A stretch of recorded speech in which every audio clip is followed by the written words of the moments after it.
September 15, 1944. The USS Transport Monterey cut through Pacific swells toward San Francisco, carrying 847 Japanese prisoners of war in conditions that defied their expectations of American brutality. Below deck, Lieutenant Hiroshi Tanaka of the Imperial Navy pressed his face against a porthole, watching endless supply convoys stretching to the horizon. In his hidden diary, written in characters so small they escaped American censors, he recorded words that would have earned him execution from his own officers. The enemy's naval strength appears limitless. The capture on Saipan had come after 3 months of bombardment that turned the island into a moonscape. American artillery had fired more shells in a single day than the entire Japanese garrison possessed. When the final banzai charge failed on July 7th, Tanaka found himself among 921 survivors from a garrison of 31,000. The mathematics of destruction were incomprehensible. American forces had expended ammunition as if it were limitless, replacing artillery pieces faster than Japanese forces could destroy them. The journey from Saipan had shattered 3 years of propaganda about American weakness. Japanese prisoners, expecting the torture and starvation they had inflicted on Allied captives, instead found themselves aboard a hospital ship with medical facilities superior to most Japanese civilian hospitals. The ship's sick bay contained more pharmaceutical supplies than the entire Japanese Pacific Fleet carried. Morphine, sulfa drugs, and surgical instruments were used freely on enemy prisoners, while Japanese soldiers died for want of basic medical care. Pharmacist's mate third-class Robert Chun, a Japanese-American interpreter, noted the prisoners' shock in his official report. They cannot comprehend receiving medical treatment from enemies, especially treatment superior to what their own wounded receive. When prisoner number 347 required surgery for shrapnel wounds, he wept as American doctors operated using anesthesia. He explained that Japanese military hospitals had run out of painkillers 2 years ago. The ship's galley provided the first lesson in American abundance. Prisoners received 3 hot meals daily, each containing more protein than Japanese soldiers ate in a week. Fresh bread, meat, vegetables, dairy products, and fruit appeared in quantities that seemed impossible.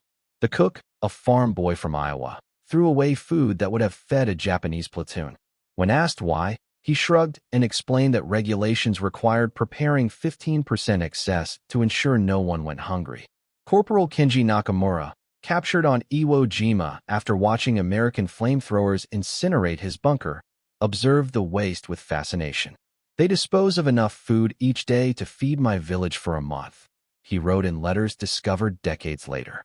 Not spoiled food, but perfectly good provisions discarded because they prepared too much. The abundance is so great that waste becomes policy. During the 12-day crossing, prisoners witnessed American naval logistics that made Japanese supply operations appear primitive. Tanker ships refueled the convoy at sea while maintaining formation, a procedure the Japanese Navy had never mastered. Supply vessels transferred fresh food, mail, and medical supplies without stopping, using cranes and cables that operated with mechanical precision. Radio communications coordinated dozens of ships across hundreds of miles of ocean, creating a moving city on water. The prisoners watched destroyer escorts dart between merchant vessels like sheepdogs, their sonar pinging constantly for submarines. These warships, built in quantities that dwarfed Japanese production, treated submarine threats as routine hazards rather than existential dangers. American naval architecture had achieved what Japanese designers considered impossible: mass production of complex warships with standardized components and interchangeable parts.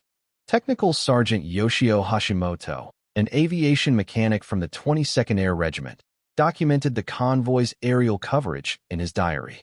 Fighter aircraft appear overhead every few hours, not the same planes, but different squadrons providing continuous protection. In 3 years of war, I never saw such coordination. They waste fuel on routine patrols that we could never afford for combat missions. The ship's library astounded prisoners who discovered that even military transports carried thousands of books. American sailors read during off-duty hours, many studying technical manuals that described equipment more advanced than anything in Japanese service. The educational level of ordinary seamen exceeded that of Japanese officers. Petty officers discussed radar theory, electrical engineering, and radio communications with casual expertise. Sergeant Nakamura, whose formal education had ended at age 14, spent hours in the library reading American technical magazines. Their mechanics understand principles that our engineers struggle to grasp, he noted. They mass-produce complexity. Every sailor knows about equipment that only our top specialists have heard of. Their knowledge spreads through their entire force. The medical facilities aboard ship provided daily demonstrations of American technological superiority.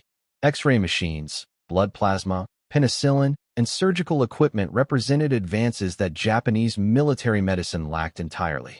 American medics treated prisoner wounds with care that exceeded what Japanese forces provided their own personnel.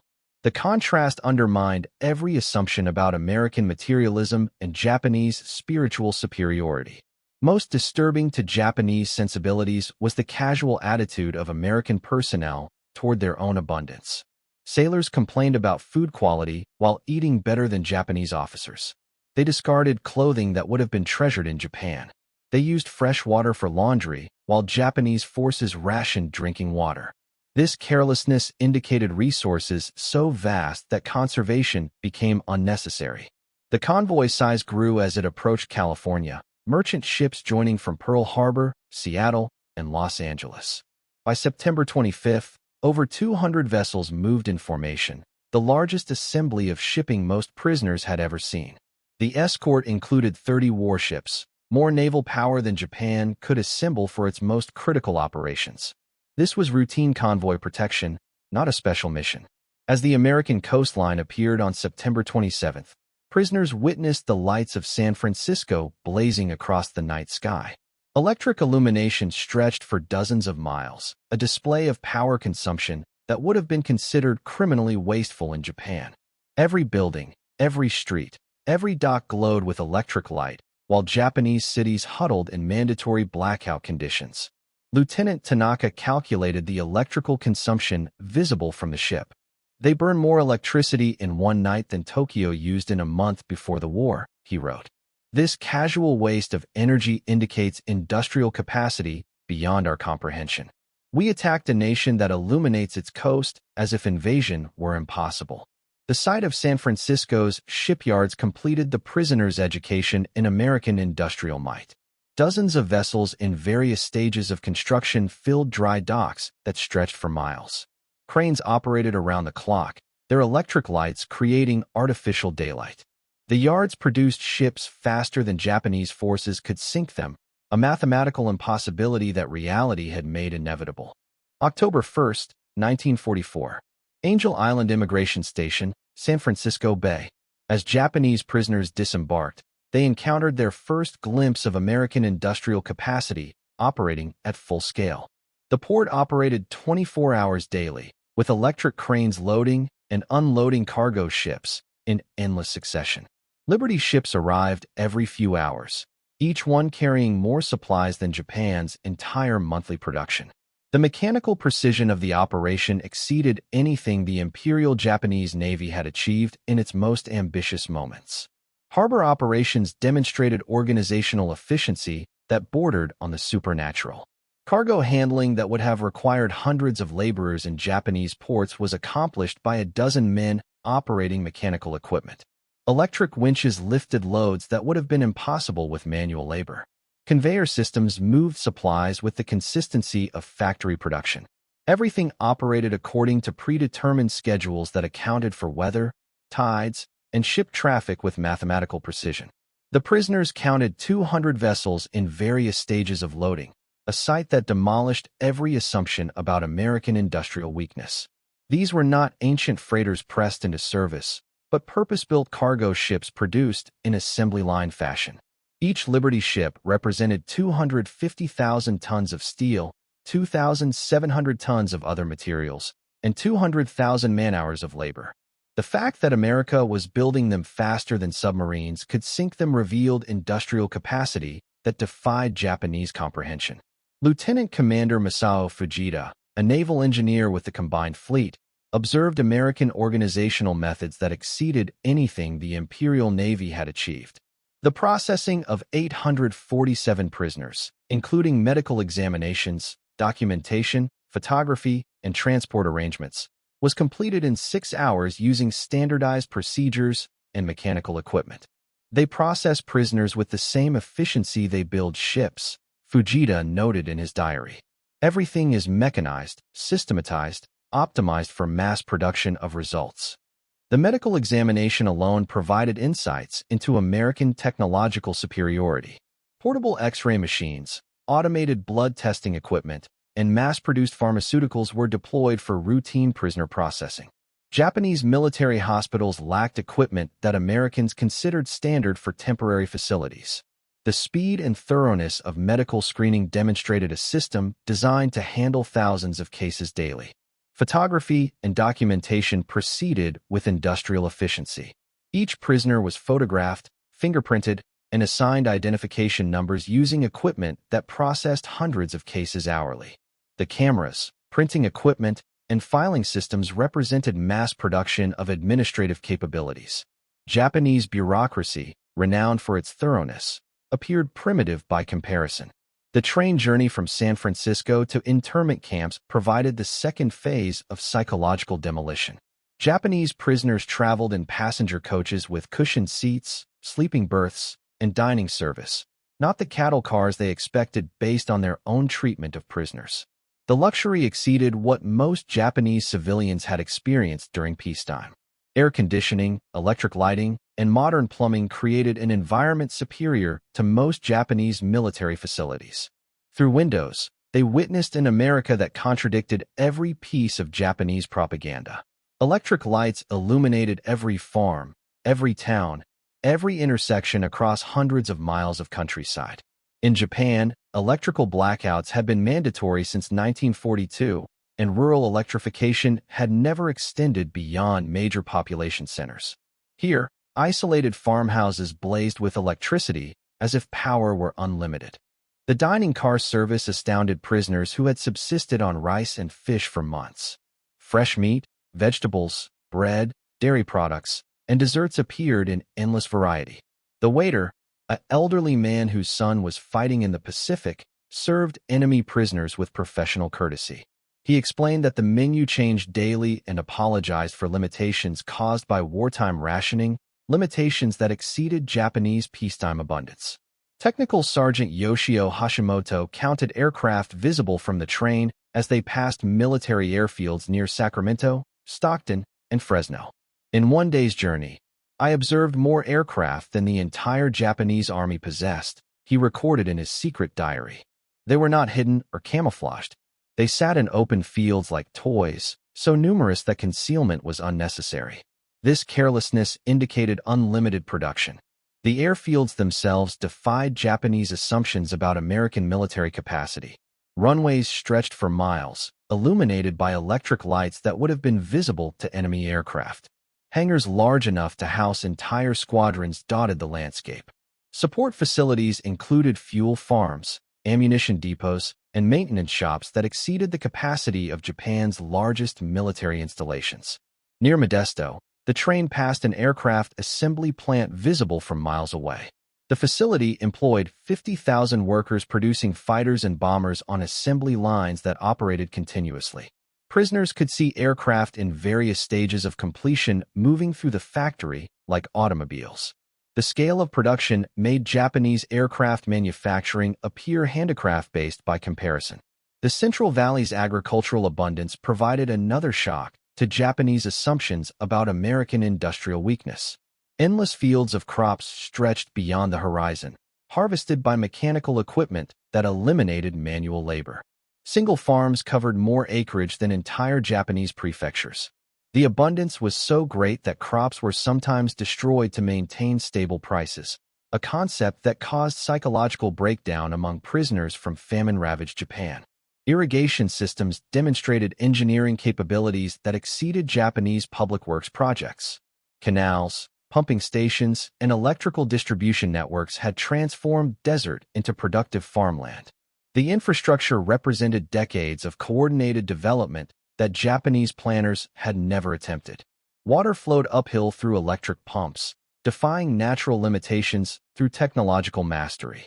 The train crew consisted of men too old for military service and women performing jobs that Japanese society reserved for men. Yet their efficiency exceeded that of young Japanese workers. The conductor, a woman in her 40s, managed passenger services with professional competence while discussing the war with informed intelligence. Her casual knowledge of military operations embarrassed Japanese officers who had been told that American women were ignorant and weak. Railroad infrastructure itself demonstrated American engineering superiority.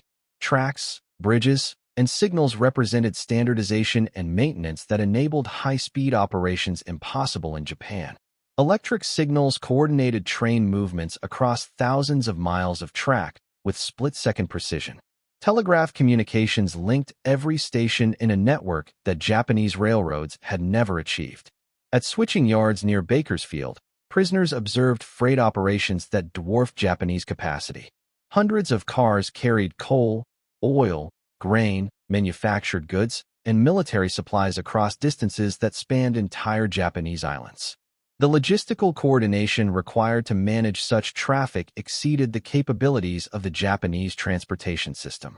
America moved more freight in a day than Japan transported in a month. The train passed oil refineries near Los Angeles that processed more petroleum than Japan imported annually. These facilities, heavily defended against sabotage, operated at production levels that made Japanese fuel shortages inevitable. Tanker cars carried gasoline, diesel fuel, and aviation fuel in quantities that the Japanese military could never access. The abundance explained American mechanization and Japanese desperation. As they approached their final destination, prisoners witnessed suburban developments that housed defense workers in communities larger than Japanese cities. These instant cities, built in months rather than decades, demonstrated American capacity to create infrastructure as needed. Electric power, water systems, and transportation networks appeared wherever American industry required them. The speed of construction defied Japanese assumptions about American planning abilities. The final approach to the prison camp revealed American military organization at its peak efficiency. Guard towers, fencing, and security systems had been erected with the same industrial methods used for ship construction. The camp itself was a temporary city built to specifications that exceeded Japanese military standards. Every detail, from electrical systems to plumbing, demonstrated American ability to mass-produce military infrastructure with civilian comfort standards. October 15, 1944. Camp McCoy, Wisconsin. The first breakfast at the prisoner of war camp caused what American psychiatrists later documented as nutritional shock syndrome among Japanese prisoners. Pancakes thick as books, eggs prepared 6 different ways, bacon, sausage, ham, fresh fruit, coffee with real cream, maple syrup, butter, jam, and white bread appeared in quantities that exceeded the weekly rations of Japanese soldiers. A single meal contained more protein and calories than most Japanese forces received in 3 days of combat.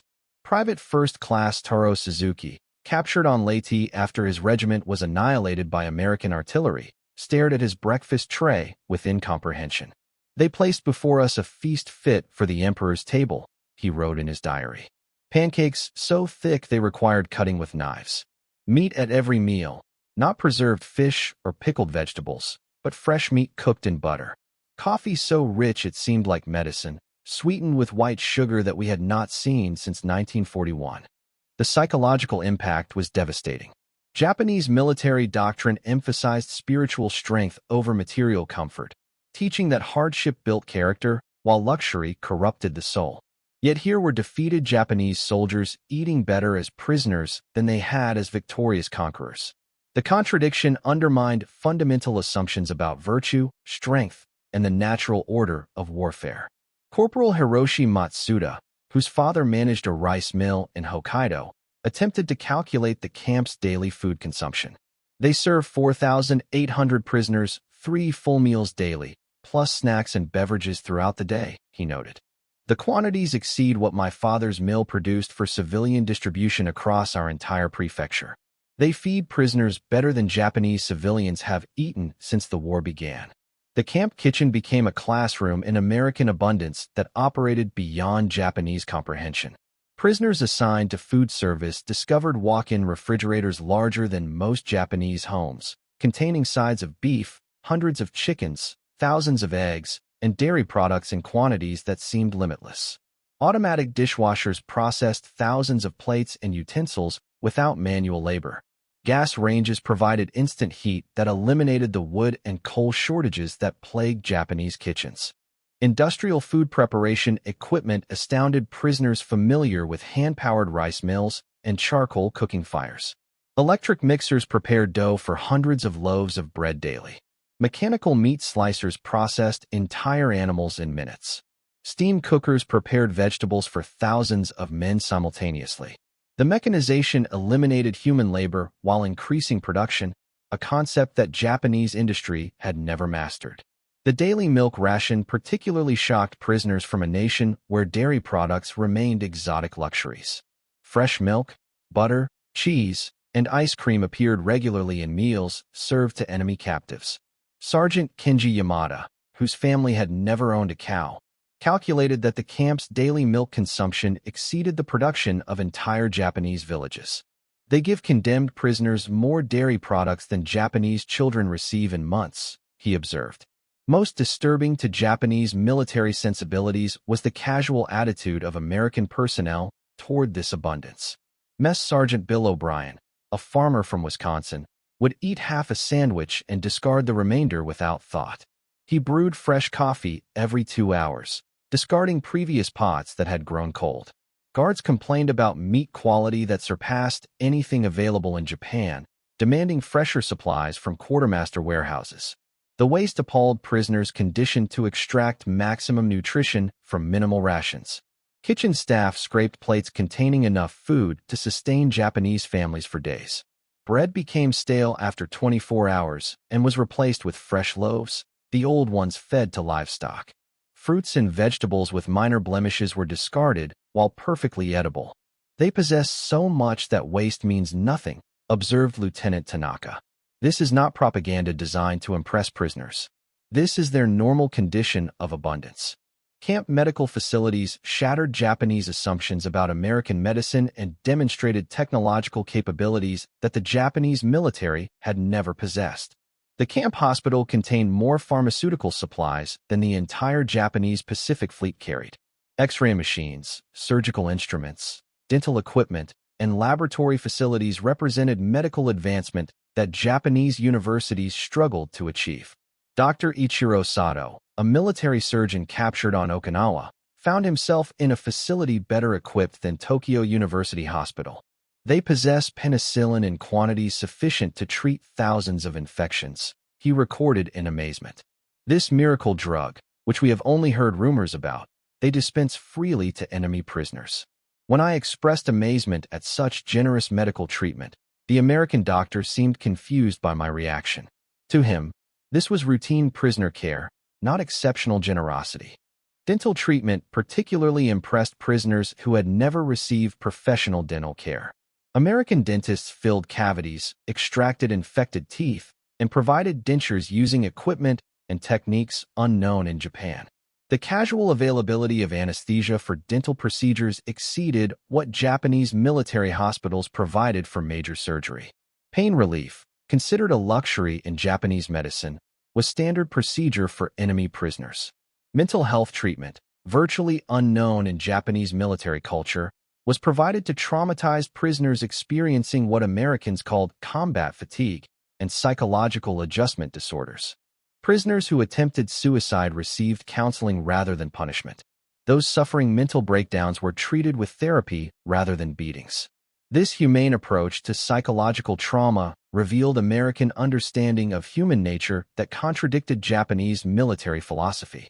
The camp library contained more books than most Japanese cities possessed, including technical manuals, educational materials, and recreational reading in multiple languages. Prisoners discovered that even enemy captives had access to information that was restricted in Japan. American guards encouraged reading and provided additional materials upon request. The contrast with Japanese information control policies was stark and demoralizing. Educational opportunities exceeded what most Japanese civilians could access during peacetime. English classes, Vocational training and correspondence courses from American universities were available to any prisoner interested in learning. The University of Wisconsin provided educational materials specifically designed for Japanese prisoners, including courses in democracy, economics, and American history. Physical recreation facilities included baseball diamonds, volleyball courts, and exercise equipment that enabled prisoners to maintain physical fitness. Japanese military culture had emphasized calisthenics and martial training, but recreational sports were considered frivolous diversions.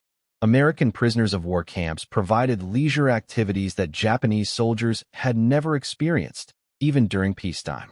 The camp theater showed American films, including Hollywood productions that depicted American society with remarkable honesty. Prisoners watched movies that criticized American government, exposed social problems, and presented alternative viewpoints on controversial issues. This openness contradicted Japanese propaganda about American thought control and revealed a society confident enough to acknowledge its own flaws. Religious services were available for prisoners of all faiths, including Buddhist ceremonies conducted by American chaplains who had studied Eastern religions. This tolerance for enemy religious practices exceeded the religious freedom available to Japanese Christians in their homeland. American military chaplains treated Japanese religious beliefs with respect that contrasted sharply with Japanese treatment of captured Allied clergy. Male privileges allowed prisoners to correspond with families in Japan, subject to censorship that was far less restrictive than Japanese military mail policies. Letters home could discuss camp conditions, medical treatment, and educational opportunities, though military information remained forbidden. The contrast between American openness and Japanese secrecy was noted by prisoners whose own letters had been heavily censored by Japanese authorities. Work assignments provided additional insights into American industrial methods and technological capabilities. Prisoners performed maintenance duties, clerical work, and light manufacturing using equipment that exceeded what Japanese factories possessed. Electric tools, precision instruments, and quality control procedures demonstrated manufacturing standards that explained American military superiority. December 1944. The first winter in American captivity revealed the full magnitude of American industrial superiority in ways that transcended mere military production statistics. While Japan's cities froze in unheated buildings and factories shut down for lack of coal, the prison camps maintained comfortable temperatures through central heating systems that consumed more fuel in a day than most Japanese villages used in a month. Prisoners wore American-made winter clothing superior to what Japanese officers possessed, sleeping in heated barracks that provided luxury unknown to Japanese military installations. The heating systems themselves demonstrated American engineering capabilities that Japanese industry had never achieved. Steam radiators in every building provided consistent warmth through automated temperature controls. Boilers burned coal delivered by trains that operated regardless of weather conditions. The fuel consumption seemed criminally wasteful to prisoners accustomed to rationing every piece of charcoal, yet American guards complained when temperatures dropped below 68 degrees Fahrenheit. Sergeant Kenji Nakamura documented the contrast in a letter to his family that survived decades in National Archives files. They heat buildings to temperatures that would bankrupt Japanese cities. Every room maintains warmth that we achieved only in the finest houses during peacetime. The guards wore light clothing indoors while we wore heavy coats in Japanese barracks even during summer. Their abundance extends to simple comfort in ways that demonstrate unlimited resources. Christmas 1944 provided the psychological breakthrough that American reeducation specialists had hoped to achieve through material demonstration rather than ideological argument. Local American communities sent Christmas packages to Japanese prisoners, enemies who had bombed Pearl Harbor, killed American soldiers, and tortured captured Americans. Each package contained candy, toiletries, games, cigarettes, and personal letters from American families expressing hope for future peace between the nations. The generosity overwhelmed prisoners conditioned to expect brutality from enemies. Over 15,000 packages arrived at Camp McCoy alone, more mail than most Japanese soldiers had received during their entire military service. American children sent handmade cards. Women included homemade cookies, and veterans of the First World War wrote letters encouraging Japanese prisoners to rebuild their nation after the war ended. Families in Wisconsin invited prisoners to Christmas dinners, though security regulations prevented most from accepting. However, local churches, civic organizations, and community groups were permitted to provide Christmas meals within the camp itself. Methodist women prepared traditional Christmas dinners for 4,800 Japanese prisoners, serving turkey, ham, mashed potatoes, cranberry sauce, pumpkin pie, and ice cream in quantities that exceeded Japanese holiday feasts. This kindness toward enemies demolished the final vestiges of Japanese propaganda about American racial hatred and militaristic brutality. Staff Sergeant Kenji Yamada, whose brother had died during the Doolittle raid on Tokyo, wrote in his diary, "They know we are their enemies. Their sons die fighting our armies in the Philippines and Iwo Jima. Yet they send gifts to prisoners and invite us to family celebrations. This generosity from people we attacked reveals a strength we never understood, the confidence of absolute victory combined with certainty of moral superiority." The Christmas feast itself challenged Japanese assumptions about American material culture and spiritual values. Turkey, ham, roasted vegetables, multiple varieties of bread, butter, milk, and desserts appeared in quantities that Japanese generals had not seen since before the war. American families were eating identical meals simultaneously across the nation, a display of abundance that made Japanese rationing appear not just inadequate but primitive. Religious services during Christmas demonstrated American religious tolerance that exceeded the spiritual freedom available in Japan. Buddhist prisoners were permitted to conduct their own ceremonies while also attending Christian services if they chose. American chaplains had studied Eastern religions and spoke respectfully about Japanese spiritual traditions, contrasting sharply with Japanese suppression of Christianity and foreign religious influences. The camp educational programs attracted thousands of prisoners eager to understand the society that had defeated them so thoroughly. By January 1945, over 15,000 Japanese prisoners were enrolled in courses ranging from basic English to advanced engineering. The University of Wisconsin provided correspondence courses specifically designed for enemy prisoners of war, including studies in democracy, economics, American history, and industrial management. Private Taro Suzuki enrolled in agricultural classes that revealed American farming methods producing yields that seemed impossible according to Japanese agricultural science. One American farmer with machinery accomplishes the work of 100 Japanese farmers using traditional methods, he wrote to his family. They showed me photographs of wheat fields larger than entire Japanese prefectures. Mechanical harvesters process more grain in one day than our village produced in an entire year. They could lose half their harvest to weather and still export surplus grain to feed other nations. Technical training programs provided insights into American industrial methods that explained their overwhelming military production advantages. Machine shop classes used precision tools that Japanese factories had never possessed. Electrical training employed equipment that exceeded what Japanese universities provided their engineering students. Quality control procedures ensured manufacturing standards that Japanese industry achieved only for the finest military equipment. The camp newspapers, initially filled with martial poetry expressing loyalty to the emperor and confidence in ultimate Japanese victory, gradually shifted their content to discussions of democracy, economic systems, and post-war reconstruction possibilities. Editors who had arrived as fanatical supporters of the military government began publishing articles questioning the wisdom of attacking a nation with such overwhelming industrial and agricultural capacity. American films shown in the camp theater provided additional education in democratic values and social criticism that was impossible in Japan.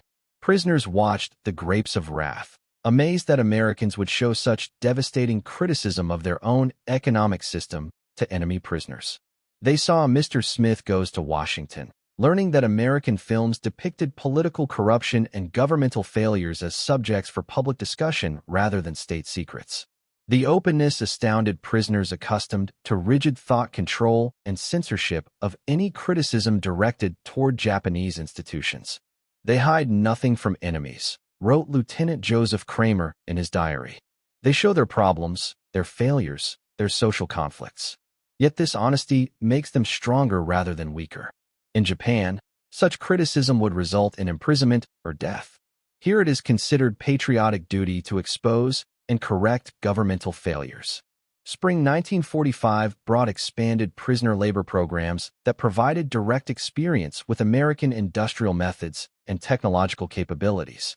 Japanese prisoners worked in canning factories, lumber mills, and manufacturing plants, witnessing production techniques that revolutionized their understanding of industrial efficiency. The Geneva Convention prohibited direct war production work, but prisoners could perform civilian labor that freed American workers from military assignments. At a Campbell Soup facility in Wisconsin, prisoners observed food processing operations that exceeded Japanese industrial capacity in every measurable category. Automated production lines processed more vegetables in single shifts than Japanese factories handled during entire months. Quality control procedures ensured standards that Japanese food processing had never achieved. The scale of production made Japanese industrial efforts appear handicraft-based by comparison. Mechanical equipment performed work that would have required hundreds of Japanese laborers working manually. Steam-powered processing systems, electric conveyor belts, and automated packaging machinery eliminated human labor while increasing production speed and consistency. A single elderly woman monitored controls that managed production exceeding what 50 Japanese workers could accomplish through manual methods. When news of Japan's surrender reached the camps on August 15, 1945, most prisoners experienced relief rather than shame or anger. They had witnessed American industrial capacity that made continued resistance not just futile, but criminally wasteful of Japanese lives. They had seen a society that could wage total war while maintaining prosperity at home, feed enemies better than Japan fed its own soldiers, and treat captives with dignity that Japanese military culture had never demonstrated. The surrender announcement was followed by immediate preparations for repatriation, but also by intensive education programs designed to prepare former enemies for democratic reconstruction of their homeland. American authorities understood that returning prisoners would play crucial roles in post-war Japan, carrying knowledge of democratic institutions and industrial methods that could accelerate reconstruction and prevent future militaristic adventures. The repatriation process in 1946 sent 127,000 Japanese prisoners back to a homeland destroyed by bombing, occupied by foreign forces, and psychologically devastated by total defeat. But they carried with them knowledge of how an industrial democracy functioned, how abundance could be created through efficient production methods, and how former enemies could become peaceful partners in reconstruction and development. Hiroshi Tanaka, the naval lieutenant who had first glimpsed American naval power through a porthole during the Pacific Crossing, returned to Japan with technical knowledge gained through camp educational programs. He joined Mitsubishi Heavy Industries as an engineer, implementing American production techniques that helped rebuild Japan's industrial base using democratic principles and efficient manufacturing methods rather than military conquest and slave labor. We learned that prosperity came from efficiency rather than conquest, he wrote in his memoirs published during the 1960s. The Americans defeated us with abundance, then taught us how to create our own through peaceful means. The breakfast pancakes that shocked us in 1944 represented a society so productive that it could feed enemies better than they could feed themselves, so confident that it could show mercy to those who had shown none to others. The transformation was complete. Japanese prisoners who had arrived expecting brutality discovered humanity. Those who anticipated starvation found abundance. Warriors trained to despise materialism learned that prosperity served spiritual values by enabling generosity, education, and cultural development. The seeds of the post-war Japanese economic miracle were planted in American prison camps, where former enemies discovered that democracy and capitalism could create wealth that militarism and conquest could never achieve.